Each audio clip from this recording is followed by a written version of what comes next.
Good morning and welcome to the Saturday special of Dr.Lamba's Awakening Call.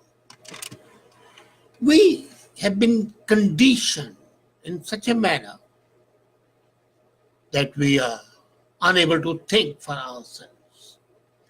And one such highly acclaimed, highly talked about feature that comes to my mind is this concept of martyrdom. We consider the people who sacrifice their lives to be great, to be martyrs. And we forget that not every sacrifice, not every life lost is a martyrdom. A martyr complex is a far cry from actual martyrdom. Now it is what we see. A terrorist motivated either by money, by sex, by his conviction even comes and kills tens and hundreds of people, and in the process kills himself, and is deemed to be martyr by that group to go to heaven and receive 72 virgins, as if sex with 72 virgins is a reward for being a martyr. Some people die in an accident or in an act of terrorism. And all those people die, especially if the people in uniform, are deemed to be martyrs. Sometimes I feel that possibly I'm the only one who does not consider that making a habit of sacrifice and indulging in the whims, trying to live up to the image of the selfless good human beings, but essentially stoking their own ego for the sake of being called martyrs, is something which is nonplussing. It's in fact contrary to human nature. And especially when the war takes place and the soldiers die, we respect them. We bring their bodies home wrapped in the flags. We sound the last bugles. But are they martyrs? If you study the armed forces training, nowhere the armed forces teach or encourage the concept of sacrifice as such. The concept of dying for your job is there, yes. But to be deemed as a martyr is shocking. And not only there, I've seen here now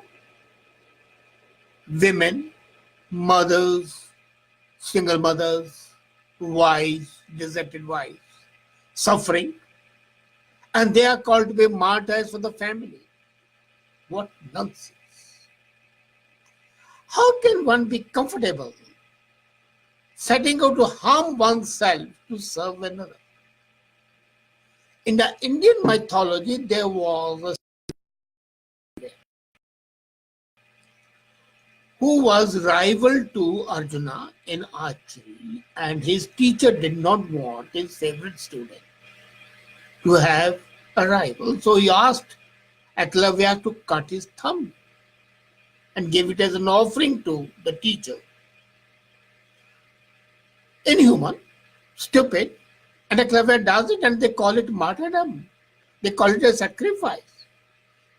As a matter of fact, Eklavya should have not done so, nor should have another hero of Indian mythology, Karna, who gave his protective cover to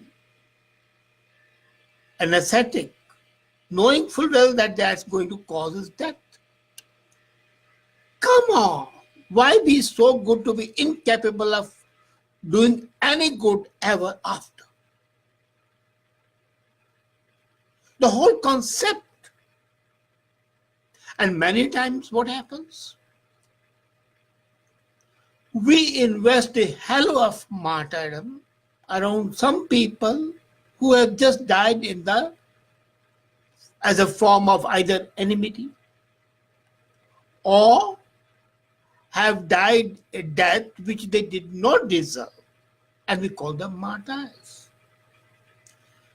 The reality is that many people are riddled with a martyr complex. It's a destructive pattern of behavior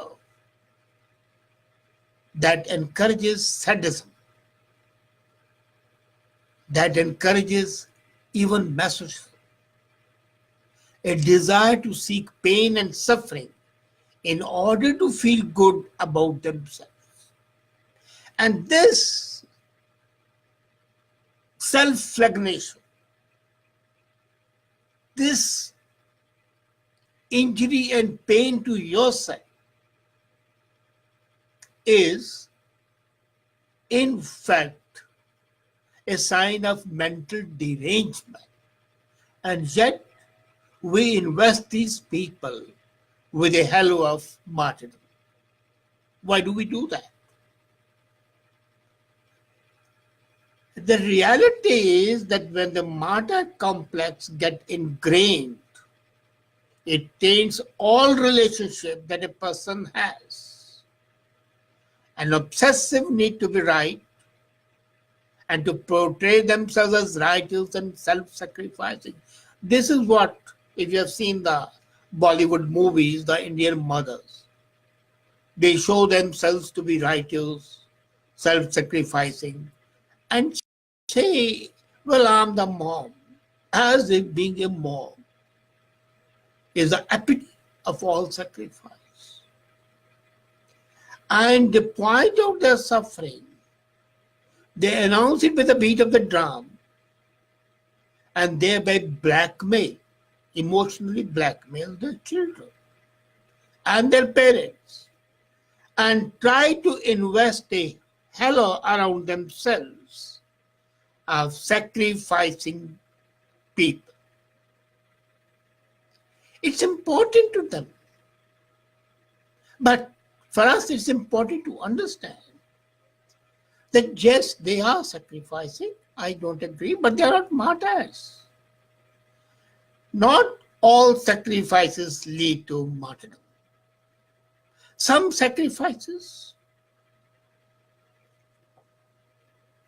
are essentially meaningless and can be avoided.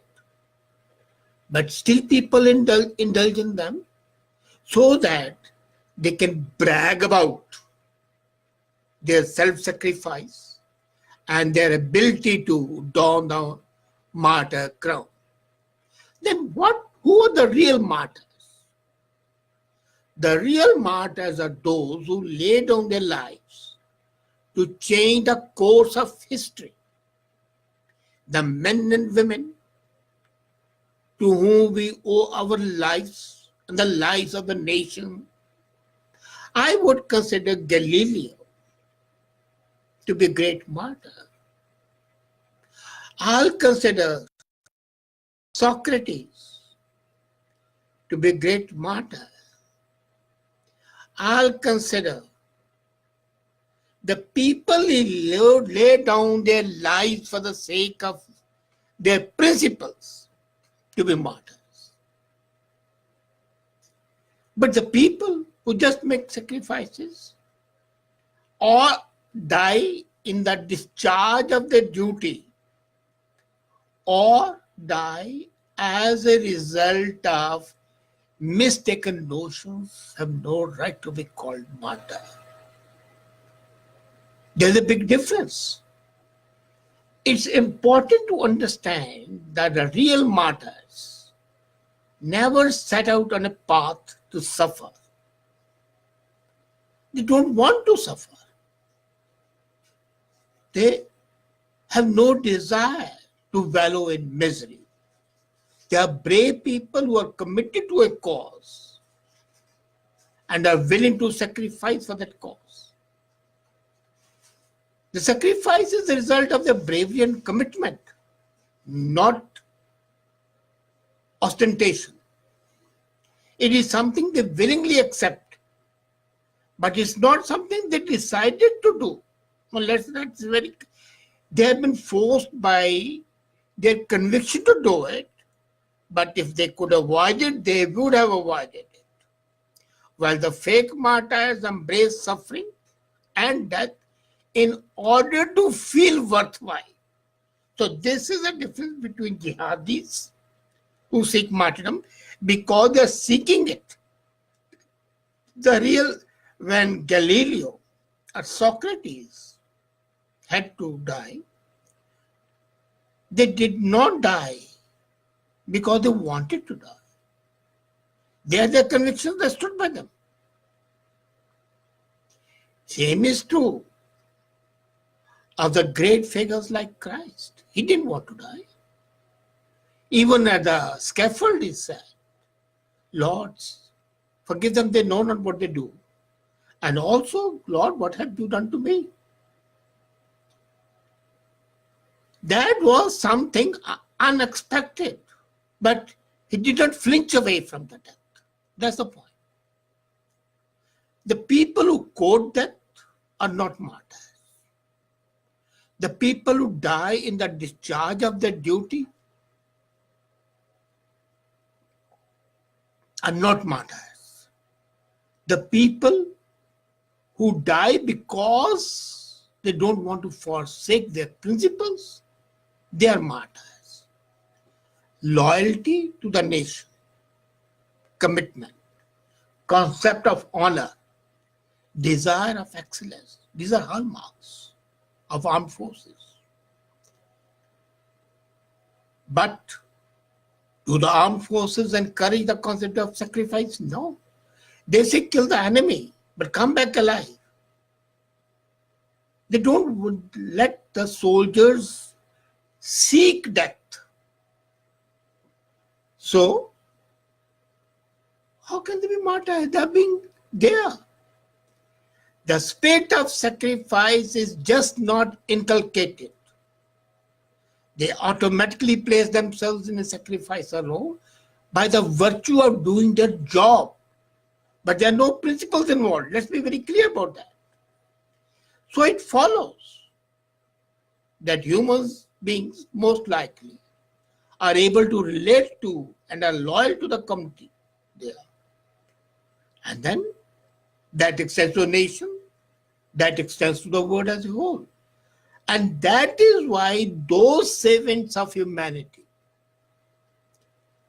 who died for the sake of their principles, whether it's learning like Socrates and Galileo, whether it was principle like Christ or Gobind Singh or Tegh Bahadur, they were martyrs. But the people who met death not because of the principles but because of the circumstances, like Arjun Dev, they're not martyrs. The concept of sacrifices is exclusive self. That is there. But sacrifice for the sake of self-enhancement is no sacrifice. It's only when you fall in the pursuit of a higher, evolved goal that you can be martyr. And martyrs can be counted on the finger. They are not hundreds and thousands. They are not even thousands. But the modern fake martyrs, whether they are the terrorists or whether they are the soldiers killed in the pursuit of their duty, or the victims of terror attacks, or they are suffering humanity, showing off their suffering as a mark of sacrifice. No, they are not martyrs. They are just suffering human beings. I can sympathize with them, but I cannot elevate them to the level of martyrs. So let's get rid of this martyr complex. Let's differentiate this complex from the real martyrdom. And then that will be the real homage to the real martyrs. Thank you.